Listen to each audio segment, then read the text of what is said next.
તો જૂનાગઢથી મહત્વના સમાચાર સામે આવી રહ્યા છે, જ્યાં જૂનાગઢના સાસણગીર ખાતે રેલી યોજાઈ। ઇકોઝોન બાબતે એક વિશાળ ટ્રેક્ટર રેલી કાઢવામાં આવી છે, જ્યાં રેલી કાઢી વન વિભાગને આવેદનપત્ર પાઠવવામાં આવ્યું છે। ત્યારે ઇકોઝોન નાબૂદ કરવા માટે માંગણી કરવામાં આવી છે, જ્યાં મોટી સંખ્યામાં ખેડૂતો આ રેલીમાં જોડાયા હતા। તો મહત્વના સમાચાર જૂનાગઢથી સામે આવી રહ્યા છે કે જ્યાં જૂનાગઢના સાસણગીર ખાતે એક મોટી સંખ્યામાં રેલી યોજાઈ હતી। વિશાળ ટ્રેક્ટર રેલીનું આયોજન કે જ્યાં વિશાળ ટ્રેક્ટર રેલી કાઢવામાં આવી છે। રેલી કાઢી વન વિભાગને આવેદનપત્ર આપવામાં આવ્યું છે અને જ્યાં ઇકોઝોન નાબૂદ કરવાની માંગણી સાથે આવેદનપત્ર આપવામાં આવ્યું છે।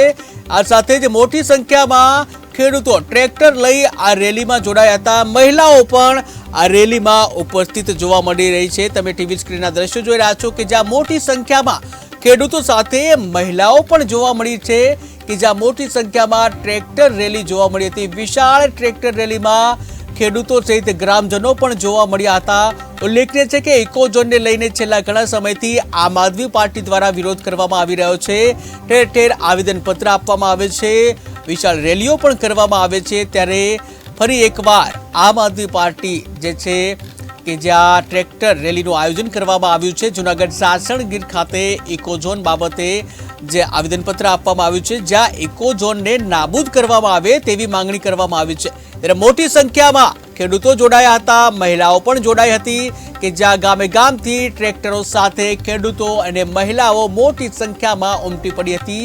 જ્યાં મહિલાઓએ જે માંગણી કરી છે, ખેડૂતોએ માંગણી કરી છે, આવેદનપત્ર આપી અને માંગણી કરવામાં આવી છે કે ઇકોઝોન છે તેને નાબૂદ કરવામાં આવે। ઉલ્લેખનીય છે કે છેલ્લા ઘણા સમયથી ઇકોઝોનને મુદ્દે સૌરાષ્ટ્રમાં જે વિરોધ પ્રદર્શન કરવામાં આવી રહ્યું છે, અલગ અલગ રીતે વિરોધ પ્રદર્શન કરવામાં આવી રહ્યું છે કે જ્યાં ઇકોઝોનનો મુદ્દો જે છે છેલ્લા ઘણા સમયથી ચાલી રહ્યો છે। ત્યારે ઇકોઝોનને નાબૂદ કરવા માટે અલગ અલગ પ્રકારે વિરોધ કરવામાં આવી રહ્યો છે। ક્યારેક આવેદનપત્ર આપવામાં આવી રહ્યા છે, ક્યાંક નવરાત્રિમાં ગરબા મારફતે પણ વિરોધ કરવામાં આવ્યો હતો। ત્યારે અવનવી રીતે વિરોધ પણ કરવામાં આવે છે કે જ્યાં હવે વધુ એકવાર ટ્રેક્ટર રેલી યોજી આ વિરોધ કરવામાં આવ્યો હતો। આ વિરોધ પ્રદર્શનમાં મોટી સંખ્યામાં ખેડૂતો, મહિલાઓ બધા જોડાયા હતા અને જ્યાં ઇકોઝોન નાબૂદીની માંગ કરી હતી। આ સાથે જ જૂનાગઢથી સંવાદદાતા પ્રકાશ દવે જોડાઈ ગયા છે। જી પ્રકાશ, વાત કરવામાં આવે, મોટી સંખ્યામાં વિશાળ ટ્રેક્ટર રેલી યોજાઈ, શું છે મહત્વની વાત? ચોક્કસથી વાત કરવામાં આવે તો સવારથી ખેડૂતો મોટી સંખ્યામાં આવી પહોંચ્યા હતા અને ખેડૂતોએ ટ્રેક્ટર રેલી યોજી હતી અને જંગલ ખાતાના અધિકારીઓને એક આવેદનપત્ર આપ્યું છે, ઇકોઝોન હટાવવાની માગણી કરી છે।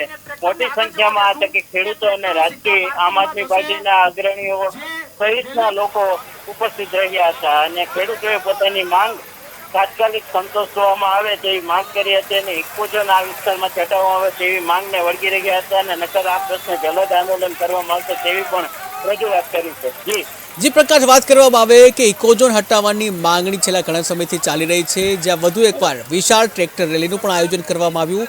ત્યારે હવે આ માંગ નહીં સંતોષાય ત્યારે આગળના સમયમાં કેવા કેવા પ્રકારનું આયોજન છે?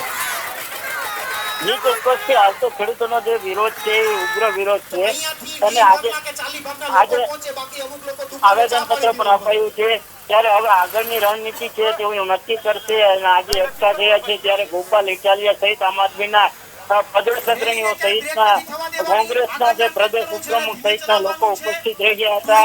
હીરાભાઈ જોટવા સહિતના આગેવાનોએ લોકોને, ખેડૂતોને સંબોધન કર્યું હતું અને ત્યારબાદ છે જંગલ ખાતાના અધિકારીઓને આવેદનપત્ર આપવામાં આવ્યું હતું। જી પ્રકાશ, સમગ્ર માહિતી બદલ આભાર।